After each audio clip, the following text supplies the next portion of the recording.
Hi, this is Dr. Scott, and today we're going to get into the second portion of this fascinating conversation that President Bukele of El Salvador talked about at the 2024 CPAC conference. This speech is 13 months old or so, and you go, he's talking about GESARA. He starts talking about the boiling frogs. You can watch the first part of this, and then he moves in to to judges and moves into the corruption of there, and he moves into media and George Soros and how they've had free and fair elections that we haven't even heard about in El Salvador. I mean, he has got so many things built into this. And at the end of this, he brings up, and we're going to bring up here at 7:45 of this video, because I've cut quite a bit of this out. And he talks about the media. So we're catching on the last little area, and there's little blank spots because they put blank spots on purpose there.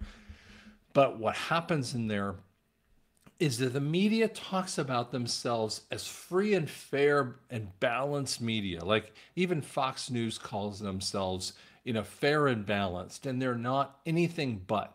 They're everything.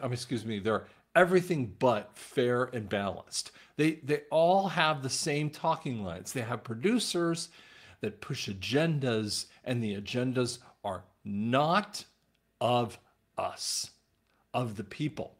And the reality is they're terrified of us. They're terrified of the people talking. And so when people are on YouTube or on Rumble or any of the other platforms that are out there, and they're speaking and they're getting massive amounts of audience responses, it's freaking them out. And so that's the first portion of this. And these media people, first off, they're not even media anymore. They're just talking heads that don't say anything. Whereas that when I can click on numerous other ones, Project Veritas is an example, who's breaking things left and right that no one's ever heard. That are insights that we should have regular media in there. Tim Pool in Poolcast, Tim Poolcast goes off, and he's sitting on the one little tiny chair on the side of a White House briefing and asks a question and basically talks about Maryland, man, and the rest of the media is sitting out there, and they've all lied about it. And he goes, why do they all get to lie about things? And the reality is we need to have a full-on wash of everyone in the media. There is no one that is worth anything. They're all treasonous pigs that need to be gone from this earth.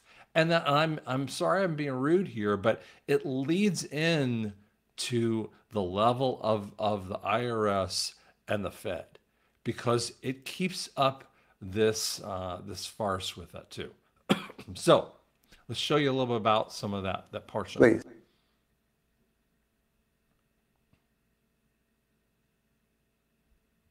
Sorry, there's a blank spot. But to enjoy that membership, you must adhere to your duty as a reporter. Report the facts. Don't be a puppet of those who finance you or finance the organizations that you work for.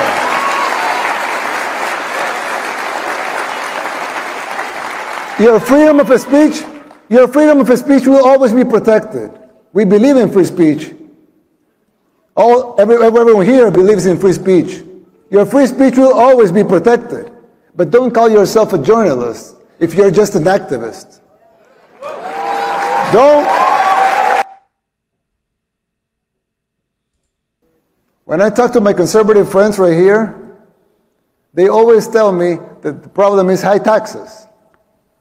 But they're wrong.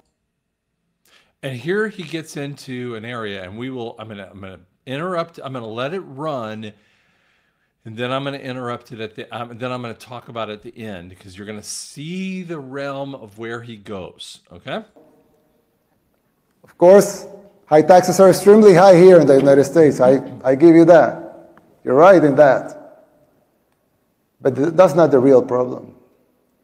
The real problem is not the high taxes themselves, but the fact that they are not even really funding the government.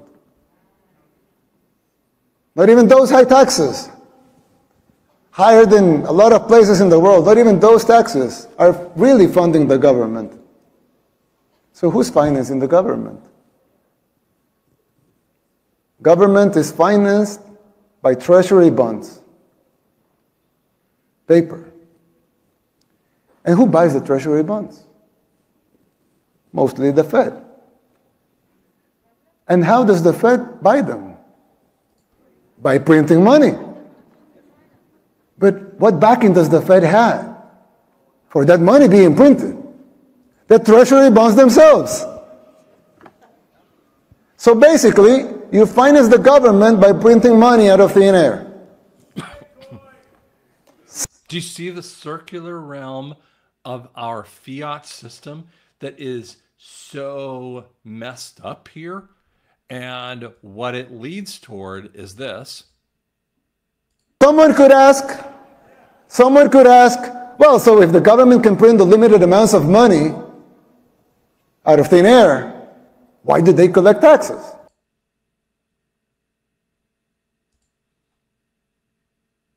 It's a great question.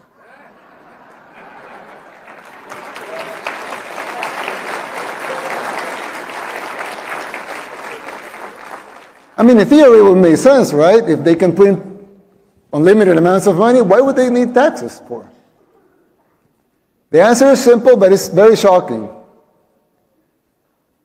The real problem is that you pay high taxes only to uphold the illusion that you are funding the government, which you are not.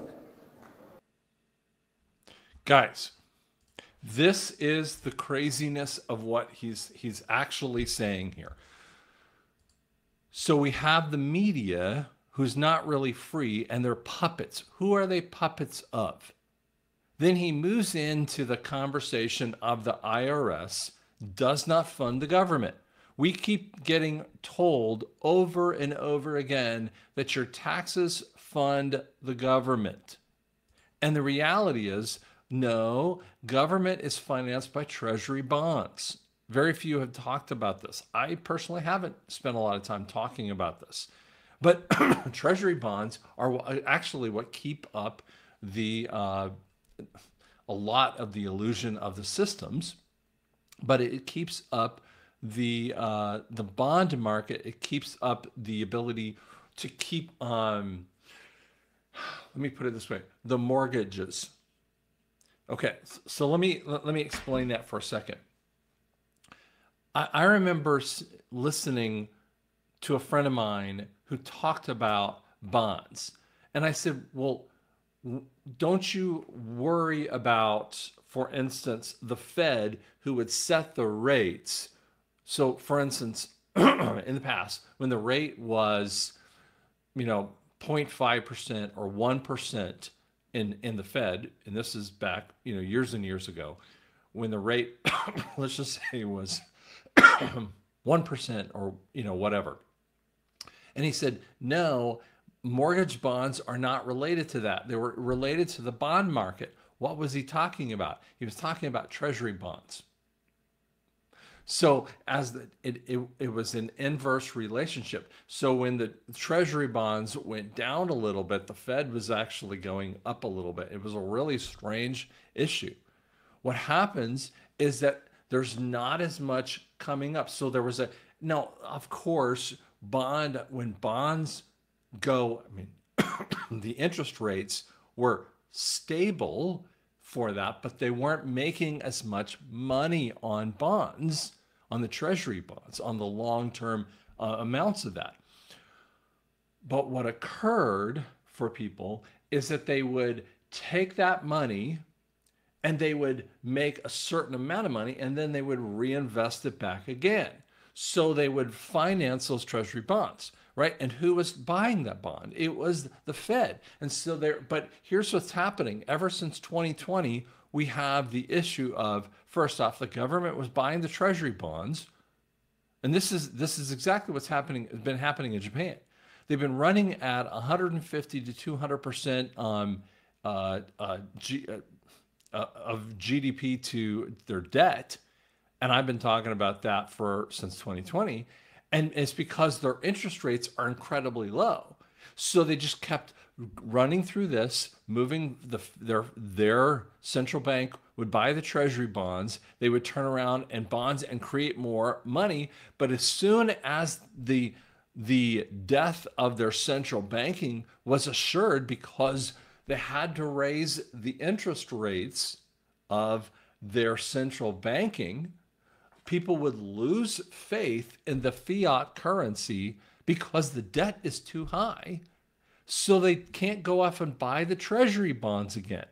And so what happens, instead of this nice circular motion of government financing the treasury bonds, they buy the treasury bonds, the bonds are print off more money. Instead, what happens is a herky-jerky, broken system, and that's what we've been living through for such a long time frame. The reality is that we have been living under the illusion of the IRS actually doing that. So what is the IRS giving in of that $4.7 trillion? That's their slush fund. That's what they go off and spend in the crazy amounts of money so that they can have a media who can say stupid things. And that's what Doge is finding left and right, these crazy amounts of stuff. And then I just saw this little fun article here. U.S. Treasury Secretary Scott says they have had a blueprint. They're saying the current system is failing. He's telling you the financial reset is coming. And here's what they're talking about. They want Bretton Woods conference. They're calling for Bretton Woods 2.0. Do you know what Bretton Woods 2.0 did? Is it set the American system in place and created a new type of standard. And in 1944, Bretton Woods set in a new monetary system that was stabilized the world's economy post-World War II for more than a generation. That kind of system. See, that's what the world sees it as. But the reality is we're going to see something on a much cooler level that is going to reduce.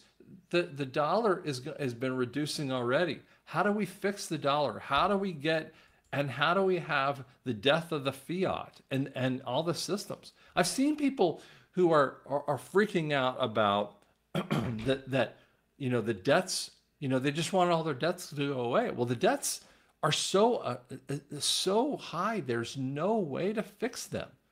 And so the debts have to be killed. All of them have to go away. And what happens, it doesn't help the government because we're going to make those people who created the debts, they're going to go bankrupt. But we're going to flip in through the Treasury into a U.S. note that is gold-backed, and only the people who have not had the crimes against humanity, Executive Order 13818, only those people are going to be able to go in to the new systems. And you go, this just sounds too crazy. Well, that is the essence of the GESARA peace, guys. This is the point of GESARA. It's the killing off of the IRS and the death of the Fed. Guys, he talked about this. President Bukhari talked about it 13 months ago. But it's also, we just can't have America do it. The world's got to do it together.